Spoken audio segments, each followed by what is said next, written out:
Voilà, c'est un grand plaisir à nouveau de se retrouver avec Monsieur Krav Maga. Vous voyez son magnifique t-shirt, Krav Maga en français, en dessous Krav Maga en hébreu. Et d'ailleurs, je lui ai demandé de m'en offrir un parce que il est magnifique ce t-shirt. Et puis, bon, une fois de plus, on va avoir un échange. On va continuer à parler un petit peu de notre projet aujourd'hui encore. Je voulais juste annoncer une bonne nouvelle. Je vais partir au Canada, à Montréal, le 22 juin. Bon, j'arriverai le 22 juin et je repartirai le 4 juillet, ce qui veut dire que je vais être presque 10 jours dans la région. On va aussi faire une interruption. On quittera Montréal pour aller à New York, à Manhattan, pour donner aussi des cours là-bas dans la communauté francophone à Manhattan. Et après, on reviendra sur Montréal. Il va y avoir de nombreux cours à Montréal. Il va y avoir, j'espère, un ou deux cours aussi à Manhattan entre le 22 juin et le 4 juillet. Et je demande aussi, bien que je serai en contact avec eux, je demande aussi à mes amis du Québec, les Bnei Adam, de prendre contact avec moi pour voir comment ils pourraient arriver à des cours que je donnerai à Montréal. Je souhaite beaucoup qu'ils se joignent à nous. Et donc, j'espère, je suis sûr que ça va être un moment extraordinaire. Je serai bien sûr avec Eliaou et on sera ensemble. D'ailleurs, je vous annonce que certains cours que l'on fera seront suivis d'un entraînement de Krav Maga. Et donc, ça va être quelque chose d'extraordinaire, puisque, comme vous le savez, nous refusons absolument d'être uniquement des parleurs. Nous voulons être des hommes d'action et unir à la fois l'action physique et l'action spirituelle. Et bon, moi, je suis un parleur, donc moi, je donnerai le cours.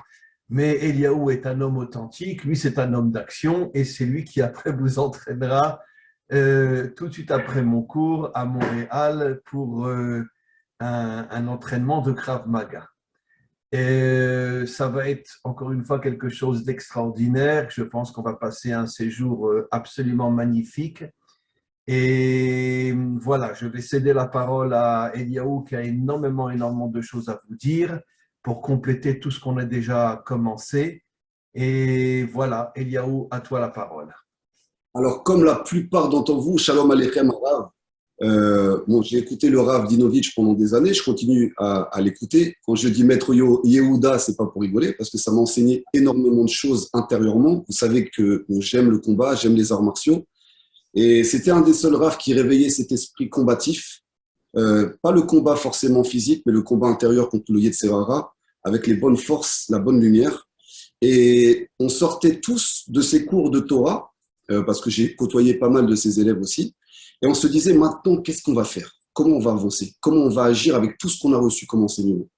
Et c'est de là que cette idée avec le Rav est née, c'est-à-dire de créer cette fusion, chose qu'il avait déjà fait à plusieurs reprises, de créer cette fusion entre la partie physique et la partie spirituelle. Donc, comme il vous l'a annoncé, on sera à Montréal donc en fin juin. Manifestez-vous pour savoir ceux qui pourraient être présents. Je parle aux amis montréalais ou aux gens de New York, de Manhattan ou même de Miami. On aimerait donc créer deux concepts, c'est-à-dire un concept avec une conférence. Donc, ça ne sera pas juste un cours de Torah, ça sera une conférence du Rav sur justement tout ce qu'on est en train de faire sur des choses profondes et suivi d'un entraînement. Donc, ne venez pas en costard, venez en jogging. Comme ça, on va pouvoir enchaîner les deux et vraiment réaliser ce qui ne se fait pas aujourd'hui dans le monde, c'est-à-dire cette partie où on prend des forces, sachant qu'avant, l'armée d'Israël, quand il y avait vraiment l'armée d'Israël qui partait au combat, il y avait les plus grands sages de l'armée d'Israël qui venaient remonter le moral des troupes, remonter le niveau de conscience, le niveau de Neshama, et après, tout le monde partait au combat. Donc, c'est un peu ce système-là qu'on est en train de développer. C'est que le Rav Dinovitch a cette force de remonter le moral de ses troupes. Et moi, je vais essayer de vous entraîner pour remonter le moral de votre corps. Et sans les deux, on ne pourra pas y arriver. Donc ça va être une grande partie. Et on va commencer ces premiers stages à Montréal et à New York, Manhattan. Donc, tenez-moi au courant pour ceux qui voudraient venir, qui sont en contact avec moi ou qui ne sont pas encore contactés. Je donne ton numéro de téléphone. Je vous donne mon numéro de téléphone. Donc c'est le 06 87 52 49 95. Le 06 87 52 49 95. Joignez-moi sur WhatsApp.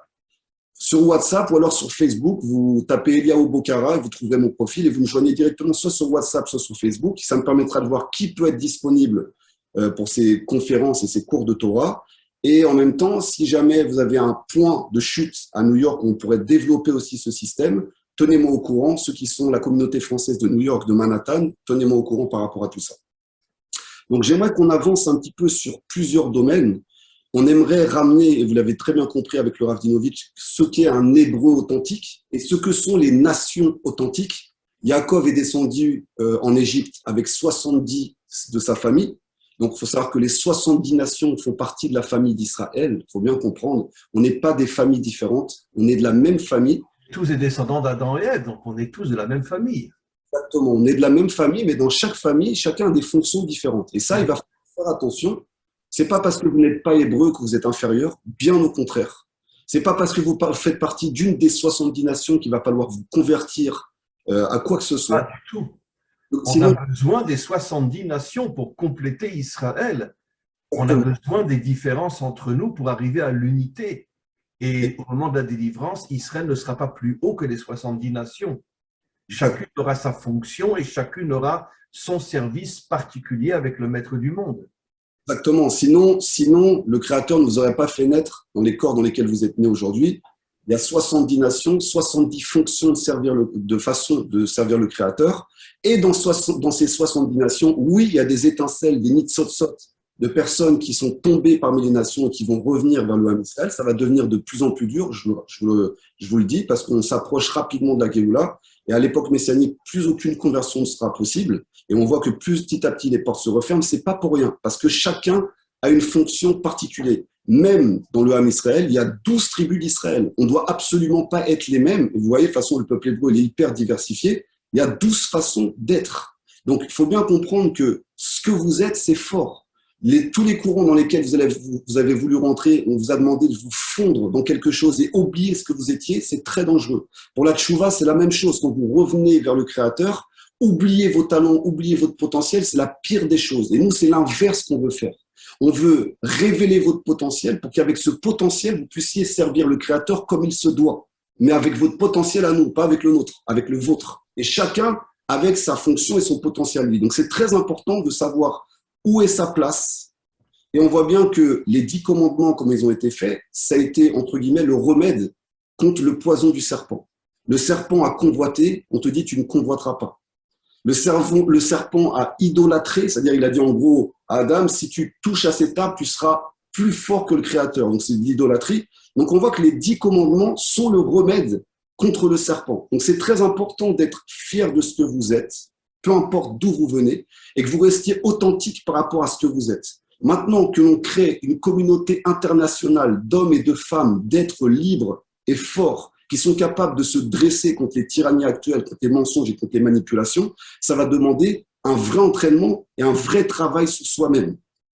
Et aussi un investissement. Je reviens sur cette partie-là et je rentre dedans, j'ai aucun problème à en parler. On connaît cette histoire du juif et de l'argent. D'accord ? On a cette image, par exemple, chrétienne, que Judas aurait vendu Yeshua contre une bourse d'argent à Rome. Ok ? Donc, faut pas oublier que les deux étaient des Hébreux. D'accord ? Il faut comprendre que si on pense que les Juifs sont Excuse-moi de t'interrompre, Eliaou. Toutes ces inventions-là sont des mensonges romains qui ont été créés de véritables mensonges qui n'existent absolument pas. Hein, celui qu'on appelle Judas, etc., qui aurait vendu, qui aurait dénoncé ou vendu Jésus, ce sont des inventions romaines et grecques. Ça n'existe pas. Tu sais que le Nouveau Testament a été écrit en hébreu, puisque c'était tous des Juifs pendant plus de 100 ans, jusqu'à Paul qui, lui, a commencé à diffuser à l'extérieur d'Israël. Pendant 100 ans, toutes les écritures, entre parenthèses, chrétiennes juives, étaient en hébreu.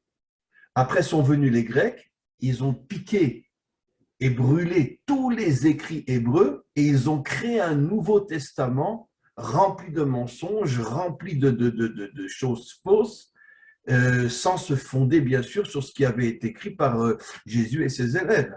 Et donc, le Nouveau Testament est l'un des plus grands mensonges de la planète, écrit par les Grecs et encore plus falsifié par les Romains. Bien sûr, totalement. Mais c'est pour ça que je dévoilais un petit peu ça parce que c'est ce qui a été ancré dans l'inconscient collectif, que les Juifs et l'argent. Mais il n'y a pas eu que ça, Arabe. Il y a eu aussi toute cette période du Moyen-Âge où le clergé, entre guillemets, utilisait les Juifs pour s'occuper du système monétaire et entre On leur a interdit de faire d'autres travaux pour les faire tomber dans l'argent et pour en faire après de sales juifs. Juste une autre chose, parce que tu dis des choses tellement importantes, je suis obligé de préciser des choses. J'ai déjà expliqué dans des milliers de cours, j'exagère, mais presque, que le peuple juif est l'un des peuples les plus introduits par des forces étrangères qui se font passer pour des juifs et qui nous salissent de l'intérieur. Ça veut dire qu'en vérité, quand on dit les juifs et l'argent, ce sont en vérité des nazis qui sont rentrés dans notre peuple dans le but de nous faire tomber de l'intérieur. On leur a donné énormément d'argent pour qu'ils se fassent passer pour des gens très riches et ils se sont très très mal comportés pour salir le peuple juif. Malheureusement, 99% des hommes et des femmes des nations ne savent pas qu'ils n'étaient pas juifs. Aujourd'hui, Soros en Amérique, ce n'est pas un juif. Ça a été un des collaborateurs les plus criminels avec les nazis pendant la Shoah. Il se fait passer pour un juif, mais ce n'est pas un juif. On le voit, la source de ce que vous dites est tirée du veau d'or. C'est-à-dire, le veau d'or, c'est le Erev Rav. Qu'est-ce que c'est le Erev Rav? C'était des sorciers, c'était des magiciens, c'était des gens à peu près comme Bilam qui utilisaient les forces du mal, les forces obscures, la sorcellerie, les arts de divination, les sortilèges, tout ça, qui sont sortis parce que comme aussi ils consultaient les étoiles, ils consultaient les astres, ils ont profité, entre guillemets, de la sortie d'Égypte pour sortir. Donc, il faut bien comprendre que ce que vous dites, oui, l'infiltration, donc on pourrait, parce qu'on peut dire, ben oui, mais les Hébreux ont fait le veau d'or. Oui, ils ont fait le veau d'or, mais sous influence du Erev Rav, qui les a influencés à servir une idole d'or. Donc, c'est pour ça que j'en parle, je rentre dedans directement, parce que c'est important de comprendre. L'argent n'est pas du tout un problème dans le peuple hébreu. Rabbeinu en parle souvent. C'est pas un problème, l'argent. La façon dont, par contre, tu l'utilises, c'est un problème. Je peux vous dire une chose. Aujourd'hui, beaucoup de personnes luttent pour s'acheter une super Lamborghini qui va leur permettre de foncer à Miami, de mettre le coude sur la portière et gonfler son ego. Mais je peux vous assurer, vous pouvez foncer à 300 km/h, c'est pas ce qui va vous envoyer au Olam Haba. Ça, c'est sûr. Maintenant que tu utilises ta Lamborghini pour foncer faire des mitzvot, ok, mais on n'en voit pas beaucoup. Donc, c'est ça qu'il faut bien comprendre. C'est-à-dire que aujourd'hui, beaucoup de personnes pensent que le monde, entre guillemets, spirituel, vit d'amour et d'eau fraîche. C'est faux. Il va falloir casser ce mythe. C'est encore une infiltration, entre guillemets, du monde amalécite, qui est de diviser, séparer la matière du spirituel. Donc, c'est en gros, tout ce qui est spirituel doit être gratuit, tu te débrouilles, au final, tu demandes la tzedaka, tu fais la manche pour pouvoir en vivre. Et tout ce qui est matériel, eh ben, va être payé, on va investir dedans. Et les gens se trompent complètement. Pourquoi on en est arrivé aujourd'hui à ça? C'est parce que les gens ont passé leur temps à acquérir au lieu d'être. Le fait d'investir sur des choses qui vont vous former, vont vous permettre d'acquérir ce que vous voulez. Vous allez voir que ça ne sera pas le plus important. Par contre, le système vous a complètement transformé et vous êtes prêt à tout faire pour acquérir de la poussière. Parce qu'au final, la matière que vous acquérissez, vous en faites quoi? À quoi elle sert? Elle sert strictement à rien si c'est pour servir votre ego et votre serpent, puisque le serpent, donc qui est l'ego, se nourrit que de la poussière. Ça deviendra de la poussière. De toute façon, pour confirmer ce que tu dis, c'est pas pour rien si une fois qu'on est mort, on est dévoré par les vers dans la terre, pour nous faire comprendre que tout ce que tu as acquis dans ce monde, finalement, tu n'as rien, tu n'as jamais rien eu, et c'est que du vent, c'est que des fantasmes. La seule assurance vie d'un homme qui veut rentrer dans le monde des affaires, parce que oui, le peuple hébreu n'a pas peur de ça. On peut être des chefs d'entreprise, on peut être des businessmen, on peut développer le high-tech et avoir une petite kippa sur la tête et être connecté directement au maître du monde et s'arrêter le Shabbat complètement. De faire nos affaires de manière droite et yachar. Il n'y a aucun problème. Sache que l'avant-dernier cours que j'ai mis sur mon site ne parle que de ça. Que le vrai juste, c'est celui qui travaille dans le monde, qui investit dans le monde et qui est un homme droit qui ne faute jamais. Bien sûr, mais c'est tout le but de la Torah. Donc, le monde, entre guillemets, qui recherche, entre guillemets, à réussir financièrement, c'est pas du tout un tabou. Mais comment vous allez utiliser ça? Arrêtez de penser qu'en acquérissant de la matière, vous allez grandir, vous allez diminuer. Par contre, si vous acquérissez de la sagesse, et c'est pour ça qu'il faut être proche des sages. Les gens sont prêts à payer des menteurs, des sommes astronomiques, mais quand ils sont proches des sages, ils ont l'impression que les sages leur demandent la tzedaka. C'est pas normal. Normalement, les hommes de matière, devraient courir après les sages, d'accord, pour qu'il y ait un échange de bons procédés. Les sages, c'est l'alliance qu'il y avait entre Yissachar et Zevouloun. Zevouloun travaillait, Yissachar étudiait, et ils avaient ensemble mis un contrat ensemble que Yissachar enseignait la Torah à Zevouloun et en échange, Zevouloun donnait de l'argent à Yissachar. En Kema, en Torah, pas de farine, pas de Torah. Arrêtez de rêver, les gars. Pas de farine, pas de Torah. Donc, en gros, c'est tout ce qu'on dénonce depuis le départ. Aujourd'hui, l'État le plus riche du monde, c'est le Vatican. Et c'était le premier État à dire ah non, pas d'argent, c'est sacrilège. Mais regardez, c'est de l'hypocrisie. C'est tous les courants sectaires qui fonctionnent de cette manière-là. Ah non, l'argent, on n'en veut pas, on n'en touche pas. Et derrière, c'est les premiers à te déplumer pour te dire attention, tu vas gagner ton monde futur si tu me donnes tout ton oseille. Je vous dis la vérité, c'est comme ça que ça fonctionne. Donc, arrêtons d'être hypocrites. On n'a aucun problème. On le sait que toutes les mafias italiennes et siciliennes donnent un argent fou au Vatican. C'est connu, c'est su, et moi je l'ai entendu de gens qui travaillent au Vatican, comme Don Alberto, etc., le chef prieur de la basilique Saint-Pierre, qui m'a avoué que les mafias italiennes et siciliennes donnent un argent fou au Vatican, et le Vatican ne refuse pas cet argent-là. C'est la plus grande blanchisserie mondiale. J'ai fait des crimes, j'ai fait des meurtres, j'ai tué, je me sens un peu coupable, je vais me confesser, je te donne un peu d'argent et je suis propre et je suis lavé. Ok ? Mais attention, ce système-là ne vient pas du Vatican. Ce système-là vient de la destruction du temple. Eh oui, parce que les Kohanim faisaient exactement la même chose. Et écoutez bien d'où ça vient. Les Kohanim ont fait la même chose. Ils se sont retrouvés à, oui, ils recevaient les korbanes, ils recevaient les sacrifices, ils recevaient entre guillemets des dons. Et au final, tous ceux qui faisaient un peu entre guillemets des meurtres, des crimes, tout ça, ils venaient en offrant des offrandes parce qu'ils avaient de l'argent, et ils venaient se laver complètement au temple. Et ça devenait une blanchisserie énorme. Et c'est pour ça aussi qu'Hachem a détruit cet endroit. Et oui, le but… D'ailleurs, il y a beaucoup de mots en français. Tu m'excuses de t'interrompre à chaque fois, mais parce que je rebondis sur ce que tu dis. C'est tellement juste. Tu sais que la langue française est le mot qui utilise le plus le mot con. Confession, conjoncture, etc. Et je m'excuse de le dire, la confession, ça n'existe que chez les cons. Parce que, et je suis désolé de le dire, il n'y a que les cons qui se confessent. Parce que justement, ils s'imaginent qu'après tout ce qu'ils ont fait de mal, une petite parole au curé, ça va les nettoyer. Et tout le monde croit ça aujourd'hui, c'est tous des cons. Exactement, alors qu'on attend une réparation. Tu fais un dégât, tu répares. C'est ça être un homme responsable. J'ai fait un dégât et petit à petit, je répare. Et ce que les Kohanim auraient dû faire à cette époque-là, c'est qu'ils voient que le peuple tourne mal. Mais eux, les Kohanim, ils étaient en haut de leur grande sphère. Ils n'étaient pas dans les problèmes du peuple en bas qui commençait à crever de faim. Qu'est-ce qu'on va faire pour pouvoir se nourrir? On est obligé de voler, on est obligé de combiner. Ils n'étaient pas là. Donc, ils se sont éloignés du peuple. Le peuple s'est complètement corrompu, en partie, pas tous, mais une partie. Et après, ils sont venus corrompre les Kohanim qui eux-mêmes ont accepté la corruption et ainsi de suite. C'est parti comme ça. Donc, on ne peut pas continuer dans ces systèmes-là. Ce que je veux dire, c'est que investir, l'argent n'est pas mauvais. Arrêter avec l'argent, c'est mauvais. C'est faux. L'argent n'est pas mauvais. C'est l'utilisation. Comment on l'utilise? C'est ça ce qui est mauvais. Exactement. Où est-ce que tu décides d'investir les choses? Le maaser est ta seule garantie pour protéger ton argent. Je t'interromps encore une fois, mais nos maîtres disent dans le Talmud que Rabbi Yehuda Hanassi, Rabbi, d'accord, qu'on appelle Rabbi, était aussi riche que César. Mais tout l'argent qu'il avait, il l'a utilisé pour construire le monde de la Torah. Il n'a pas gardé un centime pour lui. Quand il est mort, il a levé son petit doigt et il a dit, maître du monde, je n'ai pas utilisé tout l'argent que j'avais, même avec mon petit doigt. Tout ce que j'avais, il était aussi riche que le César de Rome, il a tout donné pour la construction de la Torah.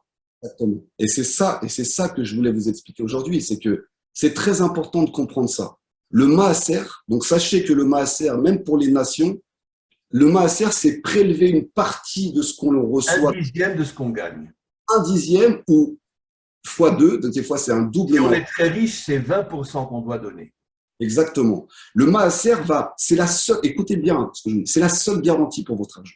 Ne croyez pas que les assurances, les banques, tout ça vont garantir votre argent. Demain, vous pouvez penser que vous avez des millions en banque, tout s'écroule.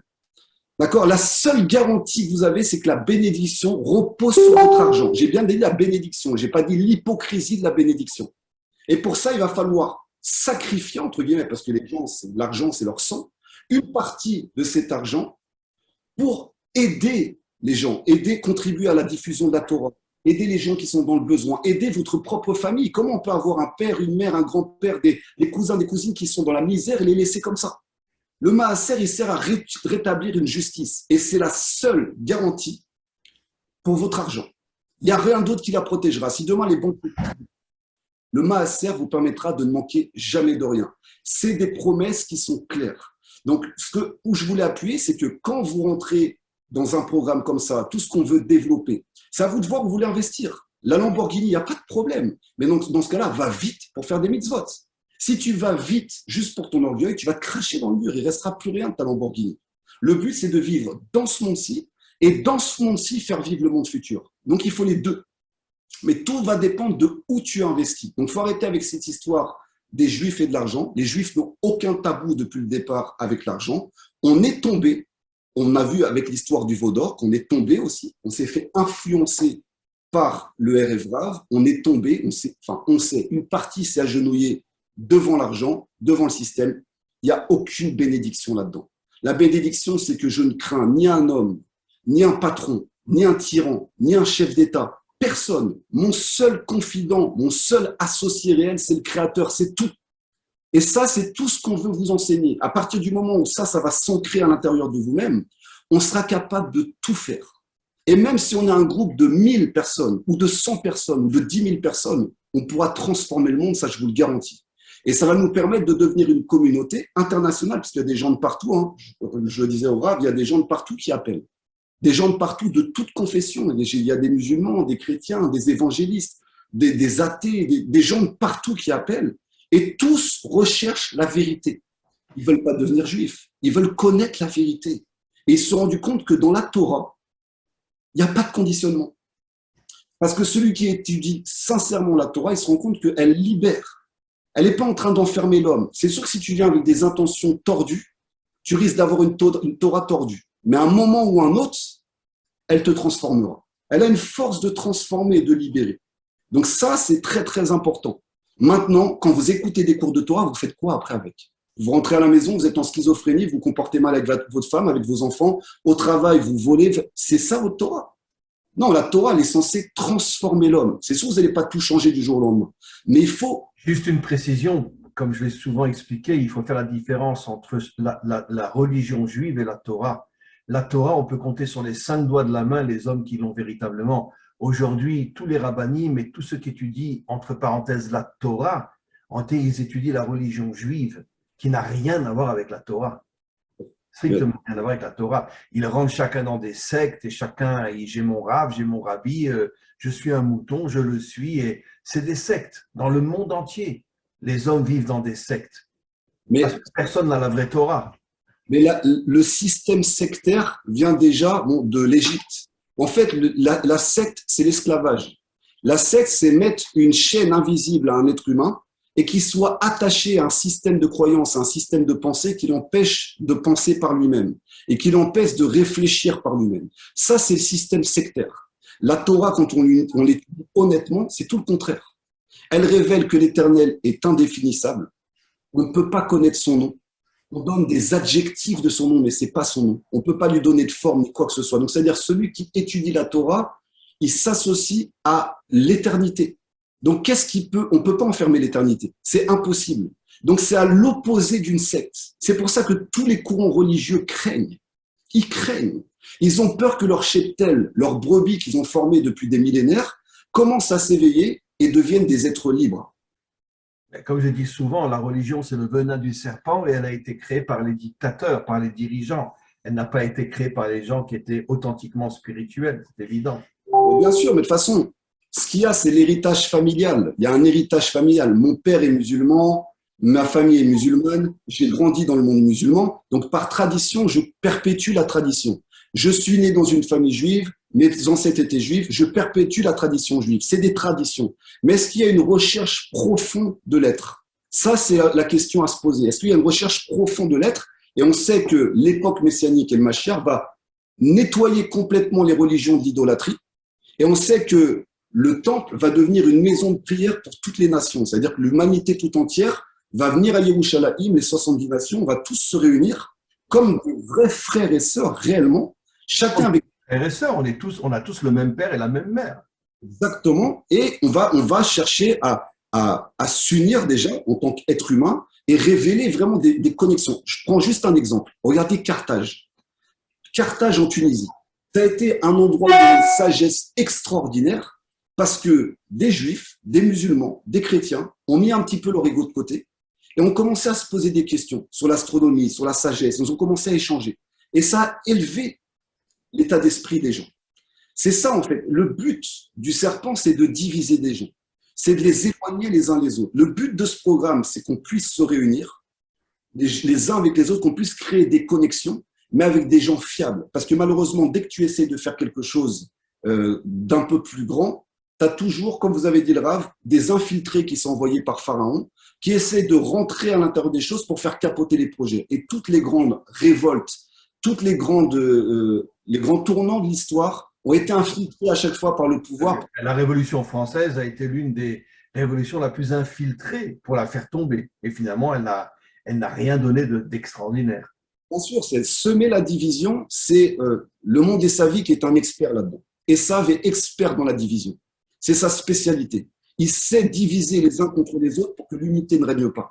Donc, c'est le monde amalécite. C'est d'ailleurs pour ça qu'on dit que le Mashiach aura un esprit extrêmement profond où il saura reconnaître un infiltré d'un homme authentique, qu'il soit juif ou non juif. Et c'est pour ça qu'il ne laissera aucun infiltré rentrer dans son armée parce qu'il les reconnaîtra, comme disent nos maîtres, il les reconnaîtra avec un esprit extrêmement profond et il ne les laissera pas rentrer pour le détruire de l'intérieur. Exactement, grâce à l'odorat, qui va sentir. La Neshama, c'est-à-dire va détecter les âmes de chacun pour savoir exactement à qui il a affaire. Si la personne a choisi le bon côté, parce qu'il faut savoir que personne ne naît méchant. Personne ne naît gentil, ça c'est faux, c'est des fausses croyances. On est avec des choix, d'accord? Tu peux avoir eu la vie la plus horrible du monde et il y a des gens qui ont des enfances terribles et aujourd'hui c'est des personnes qui sont bien. Et il y a des personnes qui ont eu des enfances dociles et qui ont choisi de faire le mal complètement et Bezrat Hashem qui fassent une tchouva. Donc tout ce programme, il a été mis en place. J'ai fait un petit peu cette parenthèse sur les juifs et l'argent parce qu'il faut bien comprendre que ça va demander un investissement. C'est une réalité. Vous ne pouvez pas être pris en main dans quelque chose où on vous suit, on vous accompagne, et les choses se tombent comme ça du ciel, alléluia. Ça ne marche pas comme ça, en tout cas pas dans la Torah.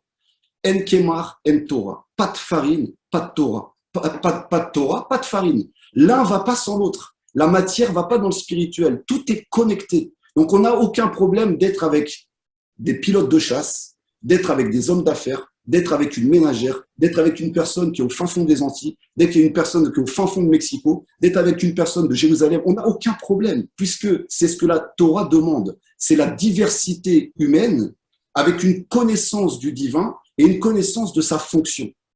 Et oui, et c'est comme ça qu'on va pouvoir avancer. Donc nous, on veut révéler votre potentiel, réveiller ce que vous avez en vous, et qu'une fois que vous allez savoir qui vous êtes, d'où vous venez, sachez que vous venez tous du Beth Amikdash. Adam et Chava ont été créés à l'endroit même du Beth Amikdash. Donc c'est pour ça que le monde se soumet. Maître dit ça explicitement que la terre qui a donné leur corps, bon, ce sont des codes, tout ça. Mais en tout cas, comme tu le dis, ils ont été créés à l'endroit où il y aurait le futur Beth Amikdash. Exactement. Donc c'est pour ça que ça se soumet. Pour montrer que l'homme a été créé pour avoir une connexion avec Dieu. Bien sûr, c'est cet endroit-là même. C'est pour ça que dès qu'on approche du Kotel, le monde tremble et tout le monde est passionné. Ils ne savent pas pourquoi. Des fois, ils ne connaissent même pas l'histoire de Jérusalem. Mais ça les touche au plus profond. Il y a une passion. Parce que c'est normal. Vous venez tous de là. C'est le berceau de l'humanité. C'est le berceau de la fondation de la création humaine. C'est pour ça que ça va devenir une maison pour les 70 nations et le Ham Israël. Le Ham Israël a une fonction particulière. Ne pensez pas qu'on est au-dessus de vous, on est une extraction de chacun d'entre vous. Comprenez l'histoire, c'est aussi simple que ça. Vous allez retrouver des Hébreux, par exemple un Allemand, il va retrouver un Hébreu, mais pour lui c'est un Allemand. Il est comme un Allemand, il ressemble à un Allemand. Ils se sont hyper connectés. Des Africains, ils vont retrouver certains Hébreux, pareil, c'est des Africains. On est une extraction des 70 nations. Absolument. On n'est pas un peuple en plus. On est comme, voilà, l'extraction de ces 70 nations, donc on est des représentants. D'ailleurs, Eliaou, la plus grande preuve, Jacob est descendu avec 70 personnes, ils étaient 70, pourquoi pas 71 pour ajouter Israël, pour bien nous faire comprendre que Israël est l'extraction, comme tu as dit de manière magnifique, des 70 nations. Et ce n'est pas un peuple en soi. On n'est pas un peuple en soi. On est, entre guillemets, vos représentants. On n'est pas, et vous voyez aussi, nous, on est responsables. Oui, on a une responsabilité. On n'est pas le peuple élu, c'est sûr. On n'est pas le peuple élu, mais on a été un peuple choisi. Et il faut que les Hébreux assument leurs responsabilités. Et d'ailleurs, les nations le savent. Puisque regardez, dès qu'il y a un problème dans le monde, on accuse qui? Les Hébreux. Ça veut dire que les nations reconnaissent l'élection d'Israël. Son choix, ils le reconnaissent. Parce que ça a été traduit par les Grecs. C'est les Grecs qui ont falsifié, qui ont dit peuple élu. C'est marqué nulle part dans la Torah peuple élu, c'est marqué peuple choisi. Mais les 70 nations sont aussi choisies, bien qu'elles ont complètement perdu leur identité à cause de tous les mélanges que les dictateurs ont faits, mais elles retrouveront leur identité et leur choix et leur mission au moment de la délivrance finale, comme Israël. Exactement, c'est ça, c'est très très important à comprendre. J'aimerais aussi, Araf, qu'on revienne sur l'état d'esprit guerrier d'Israël. Ça, c'est très important parce que malheureusement, tous les courants spirituels sont déconnectés. Et quand il y a eu des grandes guerres, à part Gandhi, qui a choisi la paix et qui a réussi à faire pas mal face aux Anglais, sa stratégie, elle était pas mal. Mais au final, ça n'a pas marché. Okay. Moi, le seul exemple que je peux prendre réellement qui a marché, c'est le roi David. Le roi David, avec toute sa sagesse, avec toute sa conscience, avec toute sa connaissance, il étudiait, il priait toute la nuit, mais l'autre partie de la journée, il combattait. Et comme on sait que c'est le modèle de la délivrance, il va falloir que vous appreniez le combat. Vous n'avez pas le choix, parce qu'en face, vous avez des gens en face de vous qui ne vous feront pas de cadeaux. Tu peux parler de Torah pendant 2 heures à un nazi, à la fin, il mettra dans les chambres à gaz. Il n'y a pas de problème pour lui. Donc là, il y a des moments où il ne faut plus négocier. Et peu importe d'où vous êtes du monde, je lance un appel, peu importe d'où, de quelle communauté, à un moment, je vous le dis, il faudra se battre. D'ailleurs, nos maîtres, à mon sens, donnent un enseignement qui est pour moi le plus beau de tous. En français, celui qui vient pour te tuer, devance-le et tue-le. Ça veut dire, pas essayer de lui parler, mais pourquoi tu veux me tuer? Allez, on est gentil, on est mignon, etc. Non, non, non, non. Tu viens pour me tuer, je te devance et je te tue. Exactement. Et pour ça, on va vous former. On va vous former. Ça va demander du travail, ça va demander des efforts, mais vaut mieux être dans l'anticipation qu'au moment venu, vous fassiez quoi. D'accord? Je parlais avec des gens du voyage il n'y a pas longtemps qui eux aussi ont été dans les camps. Si on avait été un peu plus organisé, on aurait pu sauver plus de personnes. Mais malheureusement, on n'est pas à l'abri de tentatives de revivre ce type d'expérience à échelle mondiale. Pas cette fois-ci, pas à échelle européenne, mais à échelle mondiale. On a vu ce qui s'est passé avec le Covid, on a vu le moyen de contrôle, comment ils utilisent les choses. On n'est pas du tout à l'abri de ça. Et il peut y avoir un tyran ou des tyrans qui décident de sacrifier les 3/4 de la population pour leurs rêves, pour leur possession, pour leur acquisition. Et moi, je refuse strictement de ne pas me battre. Je suis né pour me battre, pas forcément pour me battre avec une épée, mais pour ne pas me laisser faire. Je sais que le Rav Dinovitch est pareil, et je pense qu'on se reconnaît beaucoup dans tous les contacts qu'on a, qui ont cet état d'esprit de combattant. Donc, combattant, ça ne veut pas dire frapper l'autre. C'est-à-dire que si oui, tu viens me manquer de respect, je te rentre dedans, ça c'est sûr et certain. Mais j'ai de la discipline, j'ai du respect, j'ai de l'amour pour la création, j'ai de l'amour pour l'être humain, j'ai de l'amour pour chaque nation. Mais face à certaines personnes, on n'a pas le choix. On n'a pas le choix. Et les gens ne pensent, mais non, vous inquiétez pas, ça va se faire. Non, ça ne passera pas. Allez faire un tour à Yad Vashem, allez voir un Yad Vashem à Jérusalem. Vous allez voir, vous allez faire le circuit. Je pense que jusqu'à la fin, les Juifs ont pensé s'en sortir. Mais rien, pas de pitié. La fin, c'était de la fumée. Donc, on ne peut pas oublier l'histoire. C'est impossible. On ne peut pas oublier comment l'homme est capable d'être cruel. Et d'ailleurs, je disais un enseignement de Rabbi Nachman ce matin. Le Créateur ne peut pas détruire entièrement l'humain, puisque c'est sa création. Le seul qui peut détruire entièrement l'humain, c'est qui? C'est l'homme. C'est l'homme. Donc, si on laisse entre les mains d'un homme le pouvoir sur les autres hommes, et que cet homme-là est même pas un homme, quelqu'un de dangereux, il a la capacité de détruire l'humain. C'est écrit noir sur blanc dans un enseignement de Rabbi Nachman. D'ailleurs, je m'excuse de le dire, et je sais que ça va provoquer énormément de critiques sur ce que je vais dire maintenant, mais encore une fois, je ne cherche pas à ce qu'on me suive, je dis la vérité, un point, c'est tout. L'arme la plus puissante de Hitler, c'était la religion juive, qui a endormi, on sait que ce n'est pas 6 millions qui sont morts dans les camps, mais c'est 9 millions, qui a endormi 9 millions de personnes. Donc, c'est quoi la religion juive? Mais vous inquiétez pas, Dieu va nous sauver, Dieu va nous aider, etc. C'est ce que tous les dirigeants spirituels enseignaient au peuple. Vous inquiétez pas, vous inquiétez pas. Tu sais que avant le retrait du Gush Katif, c'était un dimanche et j'étais le Shabbat avant le dimanche, j'étais au Gush Katif quand malheureusement le gouvernement israélien a détruit le Gush Katif. Tu sais ce que j'ai entendu de la bouche? Pourtant, c'est pas des Haridim, c'est des Datim, Léoumim, ça veut dire des gens qui font l'armée, qui travaillent, etc. Tu sais ce que j'ai entendu de la bouche des rabbins dans les synagogues? J'ai cru que j'allais devenir fou. Je me suis retenu pour ne pas me lever et leur rentrer dedans. Tu sais ce qu'ils ont dit, les rabbinim? Ne vous inquiétez pas, il n'y aura pas la destruction de Gush Katif. Dieu va nous sauver. Voilà comment les rabbinim ont parlé. Et ce n'était pas des Haridim. Et le lendemain, tous les soldats sont venus et ont vidé tous les juifs du Gush Katif. C'est le contraire du roi David. Le roi David n'aurait pas dit ça. Mais comment, encore une fois, un Haredi, je peux comprendre, mais un Dati Léoumi qui a fait l'armée, comment il peut dire une bêtise pareille? Ne vous inquiétez pas, Dieu va nous sauver. Et le lendemain, tout le Gush Katif a été évacué. C'est le contraire du roi David. Le roi David aurait dit, ne vous inquiétez pas, le Créateur est avec nous, mais venez, on part au combat. Voilà, il n'y a pas le choix. On est obligé de partir au combat. Et ça, c'est important. C'est-à-dire, vous l'avez très bien dit, Arav. Le personnage d'Hitler Marchemo était le prototype réel de la perversion narcissique. C'est-à-dire la destruction de l'homme, autant intérieur que extérieur. Bien sûr. Sur quoi il joue, ce profil-là psychologique? Il va jouer sur le fait que la personne accepte, est bonne, a de la bonté, a un bon cœur. Et c'est pour ça qu'Avram a été testé. Tu ne pourras pas transmettre ce que j'ai envie de transmettre à ta descendance si tu restes que bon. Donc de toi, je vais faire sortir Yitzhak. Yitzhak, il va donner des limites. Et après, Yaakov, qui va devenir Israël, qui va trouver l'équilibre entre eux.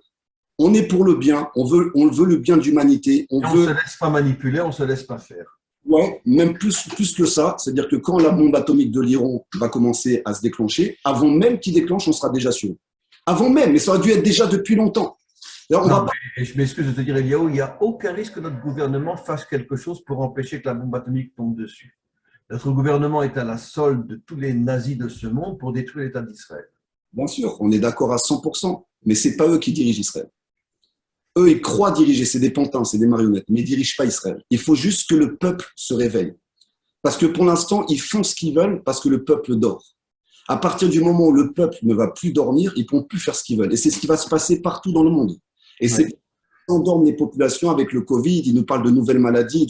Ils ne veulent absolument pas que le peuple se réveille parce que tant qu'il y a l'acquiescement de la population, que la population accepte, ils peuvent faire ce qu'ils veulent. Mais quand la population se soulève, mais de manière intelligente, ils ne peuvent plus rien faire. Ils marchent parce qu'ils nous gardent endormis de cette manière. Et c'est pour ça que je voulais venir sur ce point-là, sur les 36 guerriers du roi David, c'est-à-dire qu'il va falloir reprendre cet esprit de combattants et de combattantes, je compte les femmes dedans aussi. Il faut bien comprendre que les femmes aussi ont une capacité de combat, peut-être pas le même combat que l'homme, mais ils ont des capacités de combat énormes. On le voit, on l'a vu pendant la Seconde Guerre mondiale, il y a eu beaucoup d'infiltrations de femmes qui ont pu infiltrer les nazis, tout ça, de manière très très puissante. Et ça aussi, c'est très important. Les femmes comme les hommes, là, on parle de l'avenir de l'humanité. On n'est pas en train de parler d'une petite guerre comme ça. On est en train de parler d'une guerre qui risque d'être beaucoup plus dangereuse que toutes les guerres qu'on a vues jusqu'à aujourd'hui. Et tant qu'on va dormir, on sera en danger. Donc, il faut être capable d'anticiper. On aura le Créateur avec nous, oui, mais sans notre action, il se passe rien. À la condition que nous soyons dans l'action. Le Créateur ne s'unit jamais avec quelqu'un qui passe son temps à prier, à étudier. Le Créateur ne s'unit qu'à celui qui est dans l'action.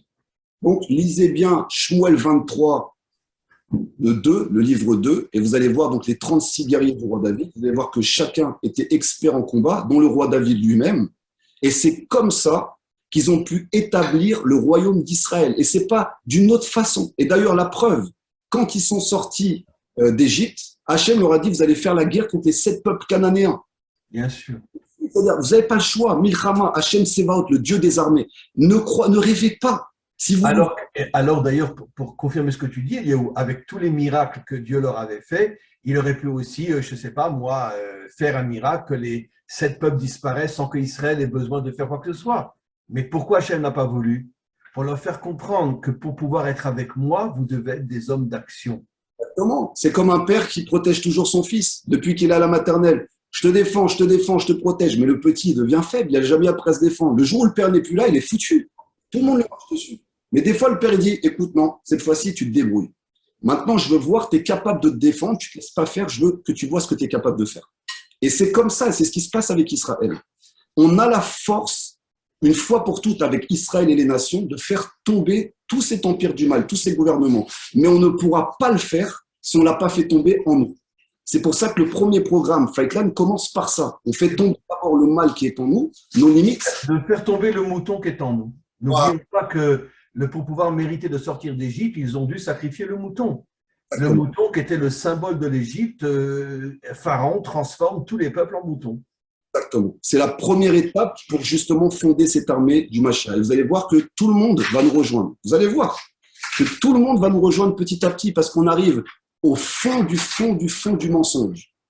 Et une fois qu'ils vont se rendre compte qu'au final, même les porte-monnaies et l'économie vont être touchées, eh ben les gens vont être obligés de faire un choix. Je le répète, un choix. On va être obligé de faire un choix. N'attendez pas trop tard de faire ce choix. Plus vous allez anticiper ce choix, plus vous serez prêt.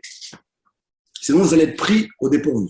Voilà. Écoute, merci énormément pour cette intervention, Eliaou, une fois de plus. Je remercie le Maître du Monde que nous puissions être ensemble et j'espère que le Maître du Monde va nous aider parce que nous sommes des hommes d'action, pas des rêveurs, pas des religieux. Que le Maître du Monde va nous aider à pouvoir monter ce centre international auquel se grefferont des dizaines de milliers de personnes de partout dans le monde.